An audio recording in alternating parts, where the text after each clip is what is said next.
Hey you guys, welcome back to my channel. So in this one I thought I would give you guys marriage and relationship advice, but full disclosure, I am not married, right? At least not right now. I have been married in the past, but right now I'm not married.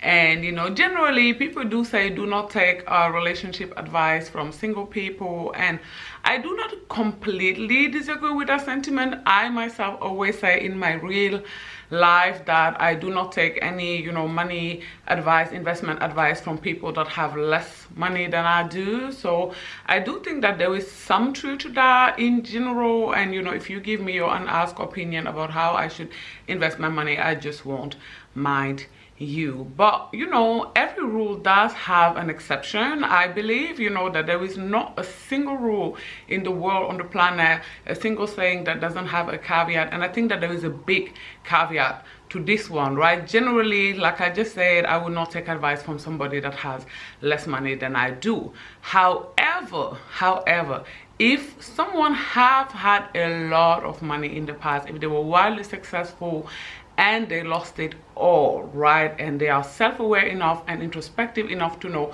where they went wrong, what did they do that didn't work out, then that person's advice is, in my opinion, invaluable, way more helpful perhaps than even somebody telling you how they became successful. I say this all the time. I listen to a lot of podcasts interviewing very, very successful people, wildly influential people, and I've come to the realization some of these people don't really know how they got where they are. I personally believe that some just got lucky, because a lot of the time when the podcaster, the interviewer asks them to give people advice, to help them become successful, they will say stuff like work hard, which I don't like when people say that, because a lot of people work really hard, okay? And you guys, I'm not saying that hard work isn't part of the equation, but it just isn't the entire equation. Like, think of people who collect the trash, right? These people work really hard. I mean, who works harder than trash collectors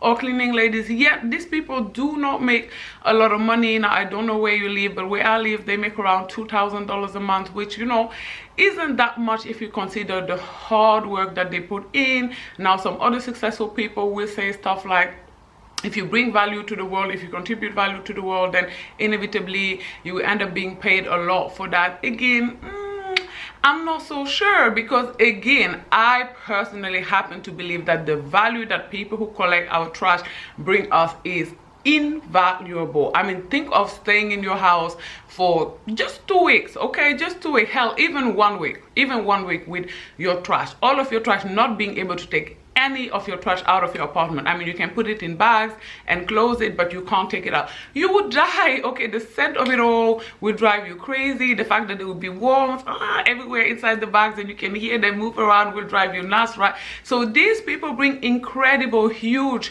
value in our life, yet they're not compensated at the right of the value that I believe that they contribute in our lives. So again, those are perhaps bits and pieces of the success equation, but they are not the entire equation. And I think that these people peddle all this stuff because they just don't want to recognize that they've been lucky, or they've been helped a lot. I know I have. Now, this video isn't about success. I apologize, you guys, I have ADHD, but I'm just saying this in order to try to conceptualize why it is that I, as a single person, am allowing myself to give marriage advice. Is because I am a divorcee, and I believe myself to be a very introspective and self-aware person, and from that space I'm going to tell you what I believe that if I had done differently, perhaps I would still be married, or things that perhaps you can implement in your relationships or even friendships. You guys, this works for any long-term relationship, because generally long-term relationship require the same skill set, a lot of forgiveness, and yada yada yada, blase blase blah. So first thing is, I wish I knew of or understood the concept of genuine compatibility. Ooh, child, you guys, this is a huge one, okay? I know that we're at the town of sprinkle, and a lot of the ladies are saying money is the #1 thing you should look for in a man. Now, I don't, you know, disagree completely. I think that money is very, very important. I mean, after all, there's a reason it's the #1 cause for divorce. But I personally, I believe money is the second thing you should look for in a man, or at least is the second thing that I look for in a man. I believe compatibility is key. Genuine compatibility. Assess that, you guys. So many people, like, you know, infatuation and lust and a mix of that, especially when there is physical attractiveness, you know, attraction, red or sorry, sprinkle in, let that fool them into compatibility. Now, when it comes to compatibility, there are two schools of thought. There are, you know, psychiatrists and mental health professionals who believe that compatibility is, you know, innate, like you should select somebody who you are innately, you know, inherently compatible with. And then there are other mental health professional who believe that, you know, if you are flexible, you can go with somebody who you are not that compatible with, around the 50% realm, I think they say. And then, you know, if you're willing to compromise, then of course, if they are also willing to compromise, which is a huge one, right? If you're the one compromising, doing all the compromising all the time, you are bound to feel resentful. Now, I personally, I know myself, and it's very important to know yourself in the search of a partner. And I'm not the most flexible person. I don't really like compromising. So I guess if I was to look for a partner, I would look for somebody who is in the 70. Now that's very, very high, you guys, and very, very hard to find, but I think in the 70% compatibility is what I would aim for, or am I aiming for. But like I said, if you are somebody who is, you know, very flexible and willing to compromise, and also dealing with somebody who is willing to compromise, then you can go for around 50%. Now, what is compatibility? I guess it's two people who desire the same things more or less out of life, two people who can communicate without, you know, arguing every single day. And how do you assess it? Well, by asking questions. So ask the person, you know, where do you see yourself? I know that this is a question that people usually ask for job interviews, but, you know, you are recruiting for your life partner, which is, if you ask me, the most important, you know, role, position that anyone will ever occupy in your life. So ask them, where do you see yourself, you know, 5 years from now? Because let's say that you is, you know, a jet set girl like myself, and, you know, you want to experience the finest things in life, you want to travel and stay in lavish hotels, you know, perhaps you have even in the back of your mind to fly private someday. Like, you want to have the most luxurious experience living ever, right? You are not going to be compatible with a very, very simple guy, a man that doesn't want much out of life. I mean, even if he has a lot of money, some people just are not interested, you know, in experiencing the finest things in life, in dining in the nicest restaurant in the world. You know, someone could have a lot of money and still, you know, travel and backpack through India and not stay, you know, in 4- and 5-star hotels, because that's just not who they are. They just don't get joy out of that. They just don't enjoy that. So make sure that, you know, in terms of desired lifestyle, you and the person you are considering for relationship or marriage are on the same page, on the same wavelength, right? This could apply as well, you know, when it comes to health and fitness. You know, if you're somebody who is very, very active, if you engage in working out and hiking, perhaps a very, very sedentary person isn't the best partner for you. Assess things like religion, you guys. Like, if you're very, very religious, or, you know, dealing with somebody with a different religion. Now, I personally, I do not believe that necessarily it's because people have different religions that they can't come together.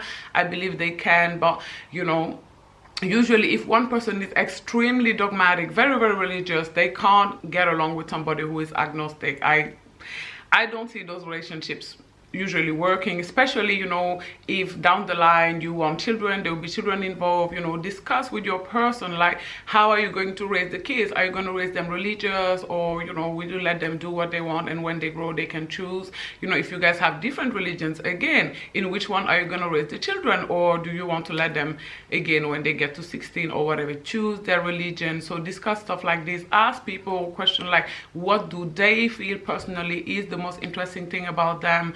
Ask them whether they believe in counseling, whether they believe in therapy. If down the line, you know, the marriage was not really working, or the relationship, would they consider that? Or do they believe in divorce? You know, ask a lot of questions, you guys. Don't just jump in, you know, into a relationship or a marriage. Vet, okay? Ask as many questions as you possibly can. Make sure you see them angry. Make sure you see them hungry. Make sure you see them scared. Now, I know that sometimes, you know, we can't manufacture those situations, but, you know, try your best to to have a solid grasp on who it is you're dealing with. Now, we are talking about human beings. I'm not gonna lie, I personally believe that you never really know anyone. I mean, there's a reason people are married for 15 years and the wife or the husband just stab, you know, the other person in their sleep. So that does happen. So because you can't hear people's thoughts, right, you never really, you know them 100% of the time, but you need to try your best to know them as much as humanly possible. Now, the second thing that I want to address in this video in terms of relationship and marriages is communication. Communication is key when it comes to relationship or even long-term friendships. Okay, what type of communicator are you? What type of communicator are they?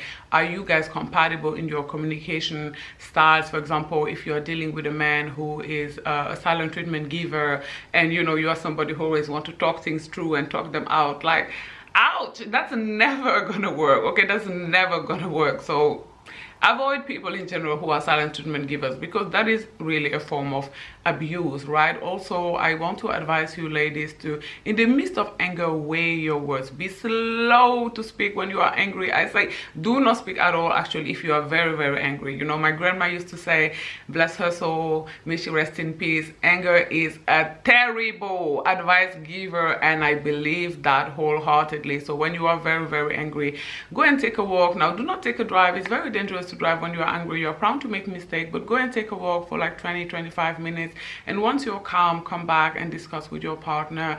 Do not use, you know, derogatory words, you know, insult when discussing because you are angry. You know, if you usually call your husband baby, even if you guys are disagreeing, like, it's you and him versus the problem, so still call him baby. Okay, I know a lot of people do this, and I have been guilty of this in my marriage. I'm not even gonna lie, you know, calling my ex-husband all type of darling, sweet darling, and then once the argument hit, oh child, it was something else. Okay, so make sure, you know, if you have a pet name for them, make sure even in the midst of your anger to still use that name, because you are communicating to them that, you know, it's no, I'm not upset at you, I'm upset at whatever we are dealing with. We are still a team. It's still you and I. You are still my person, you are still my baby, so we can solve this, we can get through this, we can work it out, right?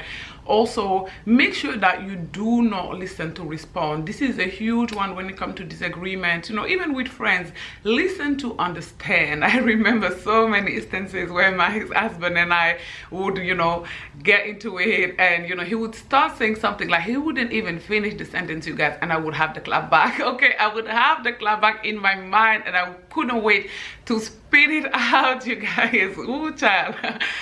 The truth of the matter is, I shouldn't have been anybody's wife at the time, so I wouldn't even listen to the rest of what he was saying. You know, I would see his mouth like moving, I would hear him, but I wouldn't listen. So I would let him talk until he finished, or you know, sometimes he would never finish, you guys. So I would let him talk like for a while, and then I would just push my clap back, you know, just throw it at his face, and of course everything would escalate, and you know, it was not very healthy from my end, from my part. It wasn't a very smart decision, very emotional decision.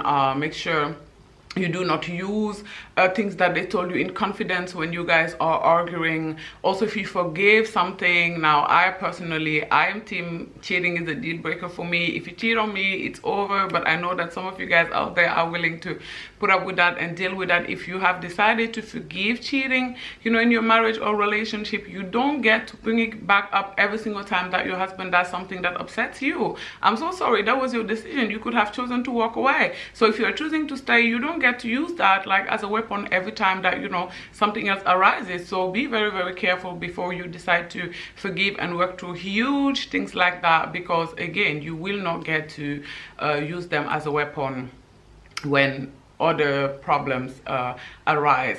Now, another thing that I want to tell you, and probably this is the biggest tip, I mean, all these tips are very, very important if I'm to be honest, but this one I find to be the most important one, is use I statements. We learn this in therapy. This is very important when dealing, you know, with somebody. This could even apply to friends, you guys. This applies to all type of long-term relationship. Do not say, you always do this, da, da, da, da, da, da. No, say stuff like, I feel XYZ when you do XYZ. And the reason why you want to do that is because, you know, when you tell the person, when you do this, I feel like this, you like the conversation starts very defensive, right? You are accusing them, and human beings don't really like that generally. Even if they are in the wrong, you know, they are going to be in an offense position, so they are not very likely to hear you. They will listen, they will be very reactionary, most likely, you know, they will listen to answer and not really understand. So let's say your husband always leave the toilet seat up and he also never closes the window, but you are somebody who is very sensitive to cold. Instead of saying, you always do this, I don't understand why you can never put the toilet seat down every single time, I don't understand why you always leave the window open, even though, you know, I'm very sensitive to cold and, you know, getting the flu, you know, say, I feel, you know, not heard, I don't feel seen when you don't, you know, close the window, because, you know, I'm sensitive to being sick, or when you do not put the toilet seat down, it doesn't make me feel like you care about the things, you know, I tell to you. And that does really make me wonder, because, you know, I know that you care about me, I know that you love me, so I'm wondering why you, as somebody who loves me and care about me, why you would do that, right? And once you put it like that, most likely if you're dealing, you know, with a normal individual, you know, your husband or boyfriend will understand and tell you, you know, actually I didn't understand it made you feel like that way, you know, I'm projecting now, but, you know, he will understand how that doesn't make you feel cared for and seen and understood and, you know, validated. And he will most likely, again, if he wants the marriage and the relationship to work, he will adjust, because he will understand it's not only about, you know, just putting the toilet seat down or closing the window. Is about how that makes you feel, right? This applies to friendship as well, by the way, you guys. Let's say that you have a friend that is perpetually late, she's always late, she's constantly late, right? Instead of saying, you always do this, you're always late, this is rude as fuck, this is disrespectful as fuck, like, I mean, obviously she's in the wrong, but if you attack her like that, chances are, you know, she's not going to, you know, she's going to yell too and say, why are you yelling at me, are you crazy, and da da da da da da, because she's going to be, like I said, in offense mode, because you came at her extremely aggressively. I think I know for a fact that you will get much better result, you know, if you tell her, you know what, there is a tendency with you, a pattern where you is always 10-15 minutes late. So, you know, every time, every appointment that we have, every time that we want to go to a restaurant, a coffee shop, or wherever, and the fact that you is constantly late make me feel as if your time is more valuable than mine, which makes me then in turn feel disrespected. And I promise you that if you put it like that, then, you know, they're going to apologize, and hopefully, you know, they're going to try their best, you know, in the future not to be late. But you guys, this video is already extremely long, and there is so much more I want to say. So I think what we're gonna do is a series, okay? So this is part 1, and I will come back on Wednesday and give you my marriage and relationship and even friendship advice, you know, part 2, and then perhaps on Sunday even part 3. So let's do like that. If you guys enjoyed this video, do not forget to give it a thumbs up in the comment section down below. Let me know, do you guys even want part 2? And do not forget to subscribe to my channel as well, and I will talk to you guys on Wednesday 4 p.m. Eastern Standard Time. Bye guys. Mwah.